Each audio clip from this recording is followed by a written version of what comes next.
Vale tudo? Essa era a pergunta que o Brasil inteiro se fazia em 1988. Valerá tudo para ser rico? Valerá tudo para vencer? A novela sacudiu o país. Parou conversas em botequins e barbearias e transformou atores comuns em ícones nacionais. Mas o que aconteceu com essas pessoas quando as câmeras pararam de gravar? Algumas foram às alturas. Outras sumiram do mapa. E algumas viveram histórias mais dramáticas do que qualquer roteiro poderia inventar.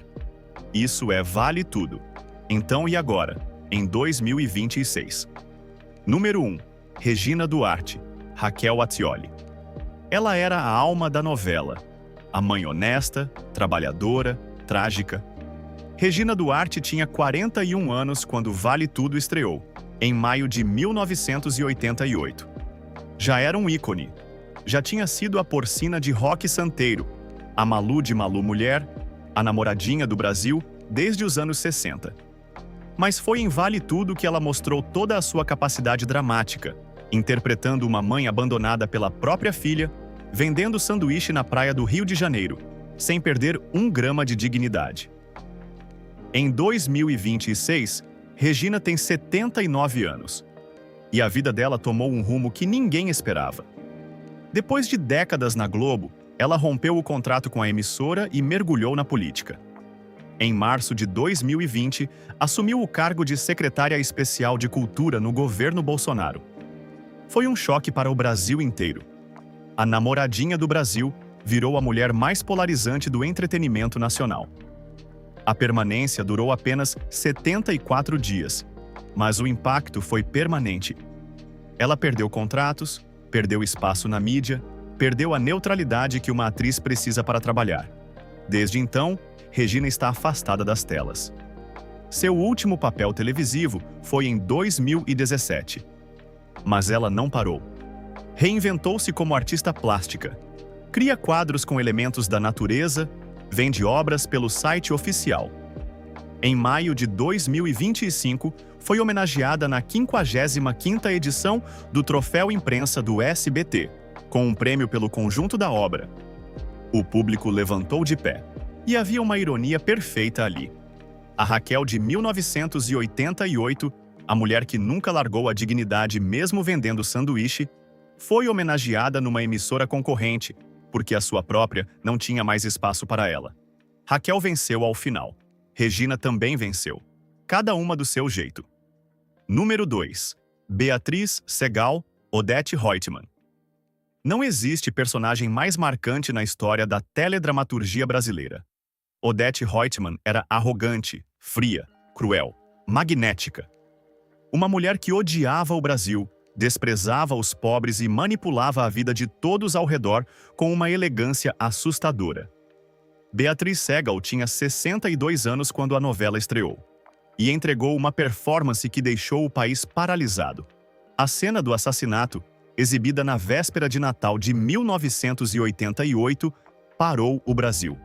Ninguém sabia quem havia atirado. Durante 13 dias, o país inteiro apostou, debateu, especulou. Quando o mistério foi revelado no dia 6 de janeiro de 1989, o Brasil parou diante das televisões como nunca antes. Até o próprio elenco não sabia quem seria a assassina. O diretor Denis Carvalho só revelou na hora das gravações. Nestlé fez um concurso. As pessoas faziam apostas nas ruas. O Brasil inteiro estava em júri. Beatriz continuou atuando nas décadas seguintes. Seu último papel na televisão foi em Os Experientes, em 2015. Mas em setembro de 2018, o Brasil foi sacudido. Beatriz Segal havia morrido, aos 92 anos em São Paulo, vítima de problemas respiratórios. O luto foi nacional. Porque Odete Roitman não era só uma personagem, era um símbolo. A maior vilã que a televisão brasileira já produziu. E quando o remake de Vale Tudo estreou em 2025, com Débora Bloch no papel de Odete, todos sabiam que havia um fantasma luminoso sobre aquele set. Um fantasma chamado Beatriz Segal. Algumas atrizes interpretam personagens. Beatriz Segal se tornou um para sempre. Número 3. Glória Pires, Maria de Fátima. Se Odete Reutemann era a vilã oficial, Maria de Fátima era o mal que vivia dentro de casa. A filha que vendeu a casa da família, fugiu com o dinheiro, traiu a mãe e manipulou a todos.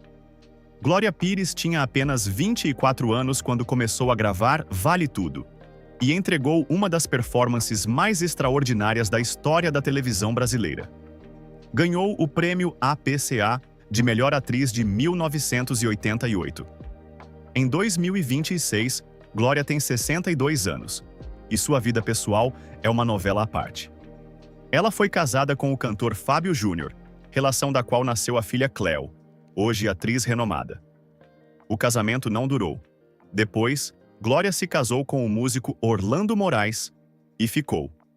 Juntos há mais de 37 anos, têm 3 filhos, Antônia e Ana, que seguiram carreira na música, e Bento, o caçula discreto que prefere manter as redes sociais privadas. Glória construiu uma carreira de cinema extraordinária. O fenômeno de bilheteria Se Eu Fosse Você, 2006, e a sequência, que se tornou o filme brasileiro mais visto da década. Terra e Paixão, 2023. Uma trajetória sem interrupção. Quando o remake de Vale Tudo estreou em 2025, Glória foi convidada para uma participação especial. A notícia agitou as redes sociais, mas ela confessou que não consegue assistir ao remake, porque a memória de Maria de Fátima é forte demais. Diz que seria estranho ver outra pessoa no papel que ela habitou com tanto de si mesma. Maria de Fátima conseguiu tudo o que queria. Glória Pires também, mas de um jeito muito mais bonito. Número 4. Antônio Fagundes, Ivan Meirelles. Ivan Meirelles era o homem bom da história.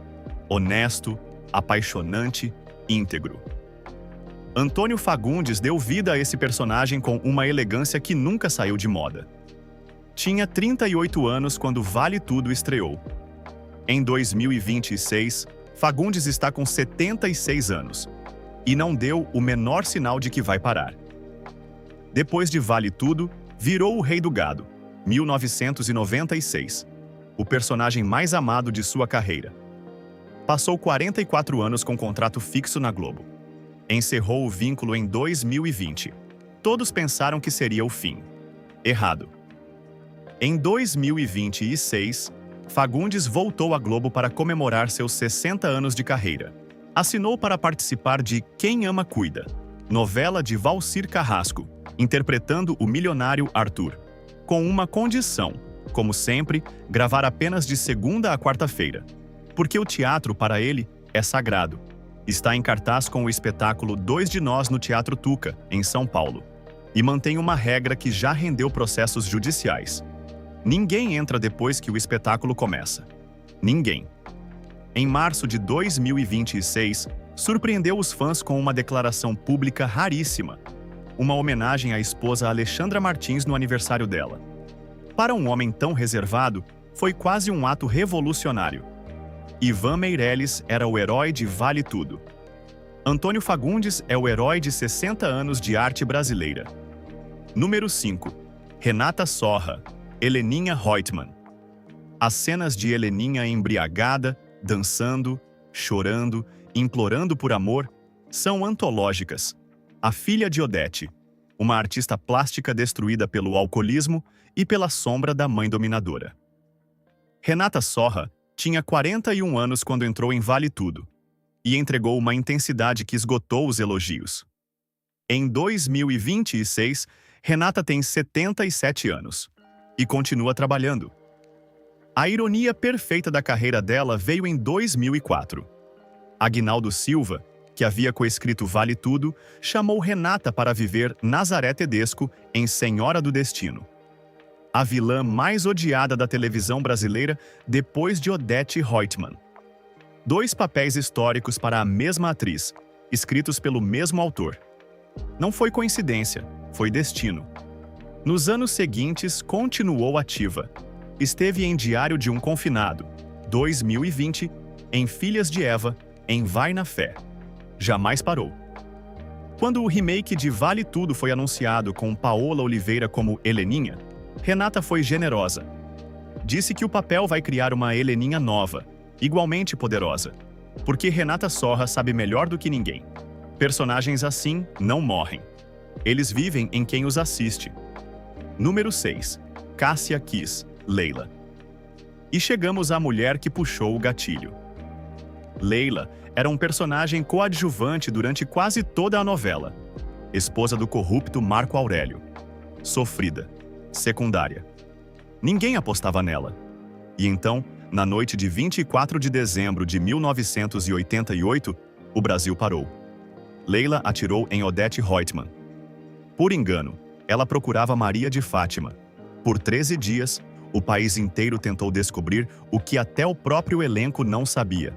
Cássia Kiss entregou aquele momento com uma precisão cirúrgica e virou imortal.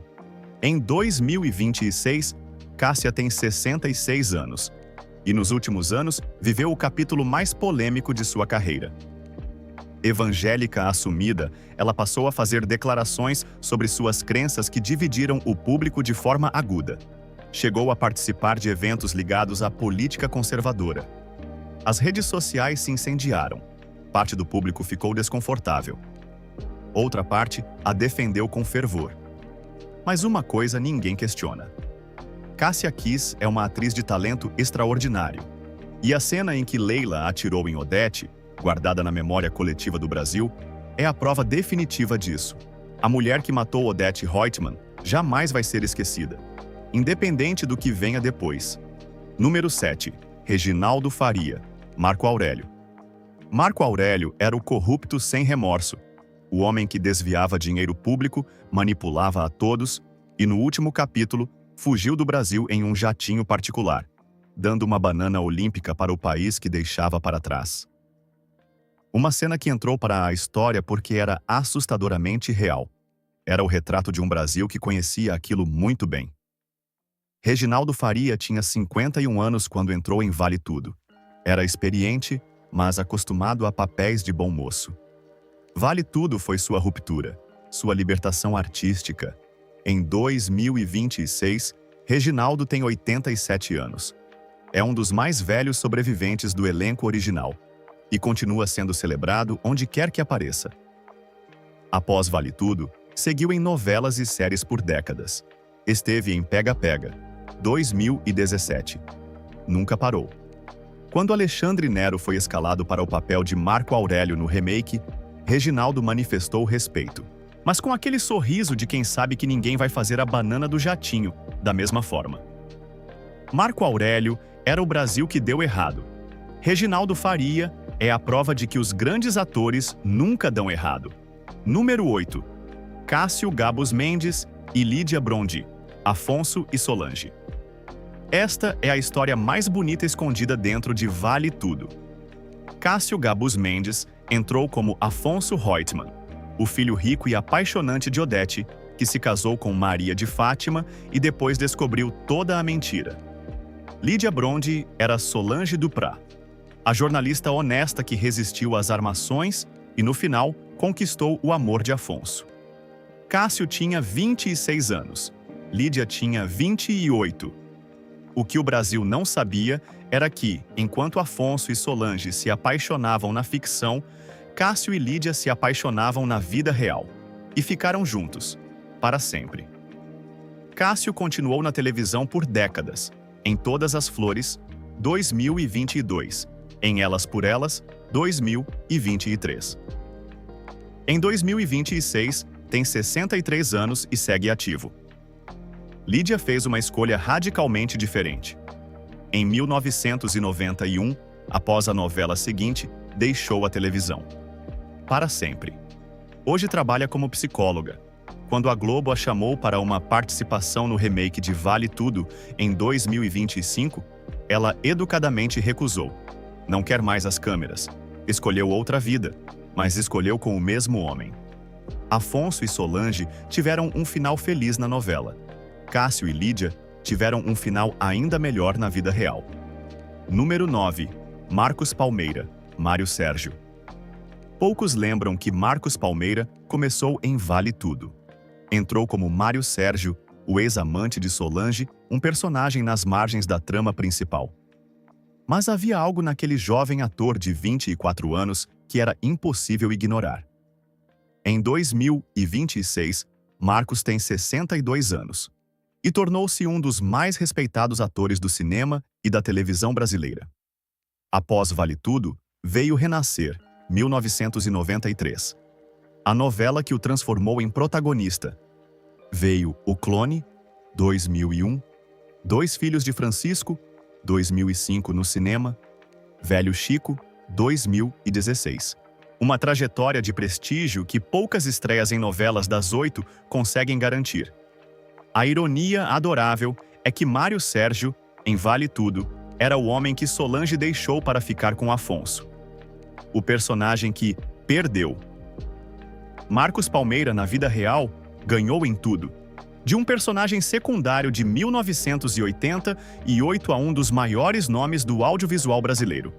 O começo mais discreto e o resultado mais brilhante. Número 10.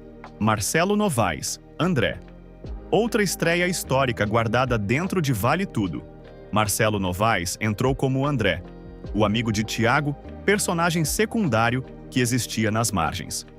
Mas havia um charme naquele rosto que as câmeras não conseguiam ignorar.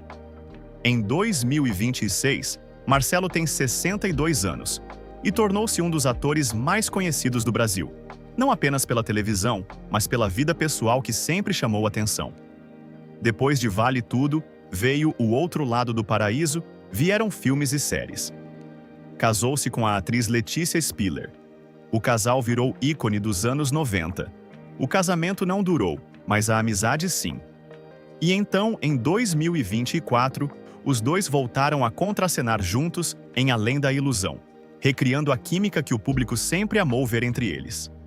André foi um começo. Marcelo Novaes se tornou uma história completa e uma das mais bonitas do elenco. Número 11. Pedro Paulo Rangel, Poliana / Audálio. Em Vale Tudo, ele era Audálio, apelidado de Poliana pelo Brasil inteiro. Um personagem que enxergava o mundo com otimismo irrefreável, que encontrava o lado bom em tudo, que sobrevivia à dureza do Rio de Janeiro com humor e leveza. O Brasil adorou Poliana e adorou Pedro Paulo Rangel. Pedro Paulo tinha 42 anos quando entrou em Vale Tudo. Era ator de teatro antes de tudo, formado, preciso, experiente, e colocou tudo isso a serviço de um personagem que poderia ter sido apenas cômico, mas que virou símbolo de esperança. Em 2022, o Brasil recebeu uma notícia triste. Pedro Paulo Rangel havia morrido em 21 de dezembro de 2022, aos 74 anos. Estava em tratamento de uma doença pulmonar obstrutiva crônica. A morte chegou silenciosa, mas o luto foi intenso, porque Poliana não era só uma personagem. Poliana era o Brasil que escolhe sorrir mesmo quando a vida aperta. Poliana era a parte de nós que não quer se deixar corromper. Pedro Paulo Rangel levou Poliana com ele, mas deixou um pedaço dela em cada um que assistiu. Número 12. Lília Cabral, Aldeide Candeias. Aldeide Candeias era a secretária corajosa, a funcionária que não tinha medo de enfrentar o chefe corrupto Marco Aurélio, que disparava verdades quando todos ao redor se curvavam. Um personagem secundário que roubava a cena com força total. Lília Cabral tinha pouco mais de 20 anos quando entrou em Vale Tudo. Era sua grande primeira exposição nacional. Em 2026, Lília tem 60 anos e construiu uma das carreiras mais sólidas entre todos os atores do elenco original. Trabalhou ininterruptamente. Virou nome garantido em qualquer produção da Globo. Esteve em O Sétimo Guardião, 2018, em Todas as Mulheres do Mundo, 2020, em Fuzue. É considerada uma das grandes atrizes da televisão brasileira. A mesma intensidade de Aldeide, a funcionária que dizia a verdade quando ninguém mais tinha coragem, Lília carrega até hoje. Aldeide era a voz da honestidade num mundo de mentiras. Lília Cabral se tornou o pilar de um ofício que ela escolheu para a vida toda. Número 13. Lala de Renzelin, Cecília. Esta é a história mais surpreendente do elenco inteiro. Lala de Renzelin interpretou Cecília em Vale Tudo. Metade de um casal lésbico que entrou para a história como a primeira representação explícita da homossexualidade feminina na televisão brasileira. Uma cena revolucionária em 1988. Uma cena que a censura tentou cortar. Uma cena que o Brasil precisava ver. Lala tinha 25 anos, jovem, corajosa, disposta a fazer história. E fez história de uma forma que ninguém poderia prever. Nos anos 90, Lala abandonou completamente a televisão. Não foi escândalo, foi escolha. Ela se tornou pesquisadora, uma futurista, especialista em novas economias, uma das fundadoras do Núcleo de Estudos do Futuro da PUC-SP. Escreve, pensa, cria frameworks sobre o futuro da economia criativa. A atriz que interpretou o primeiro casal lésbico da TV brasileira tornou-se uma pioneira do pensamento sobre o futuro. Cecília não apareceu no remake de 2025. Mas quando a nova versão mostrou as personagens lésbicas de forma ainda mais aberta e celebrada, estava construindo sobre o que Lala plantou 37 anos antes. Número 14. Natalia Timberg, Celina, a irmã de Odete Roitman. O exato oposto da vilã. Celina era doce, humana, cheia de empatia. Tudo que Odete não era. E Natalia Timberg a interpretou com uma graça delicada, que contrastava perfeitamente com a crueldade de Beatriz Segal. Natalia tinha 59 anos quando entrou em Vale Tudo. Já era uma veterana monumental do teatro e da televisão. Em 2026, Natalia Timberg tem 95 anos e é a mais longeva sobrevivente do elenco original de Vale Tudo. Continuou trabalhando por décadas. Esteve em O Outro Lado do Paraíso, em A Dona do Pedaço, 2019. Causou polêmica ao interpretar Estela em Babilônia. Mas Natalia nunca recuou de um desafio. Aos 95 anos, ela é um monumento vivo. É a memória de um tempo em que a televisão brasileira era um grande laboratório de arte. É a prova de que o ofício de ator, quando praticado com amor, não tem prazo de validade. Número 15. Carlos Alberto Rixelli, César Ribeiro. César era o vilão sedutor. O bom vivant sem escrúpulos. O homem que vivia à sombra dos outros e tirava vantagem de tudo. Carlos Alberto Riccelli criou um personagem que o público adorava odiar. Um dos malandros mais elegantes da televisão brasileira. Tinha 41 anos quando entrou em Vale Tudo. Em 2026, Riccelli tem 78 anos. E escolheu uma trajetória completamente diferente da maioria dos colegas de elenco. Depois de Vale Tudo, continuou atuando em novelas e minisséries ao longo dos anos 90 e 2000. Mas foi atrás da câmera que Riccelli encontrou uma nova vocação. Virou diretor, produtor. Seu filho Kim Riccelli seguiu o mesmo caminho. Juntos, desenvolveram projetos para plataformas de streaming. A série A Vida Secreta dos Casais se tornou um sucesso de crítica no Globoplay e no HBO. Riccelli raramente concede entrevistas. Mantém um perfil reservadíssimo. Quando o remake de Vale Tudo foi anunciado, com Cauã Raymond no papel de César, Riccelli foi um dos poucos do elenco original que ficou em silêncio absoluto. Sem comentários. Sem aparições. Pura elegância, como o próprio César. O vilão mais estiloso de 1988 escolheu sair de cena pelo lado mais discreto possível. Não poderia ser diferente.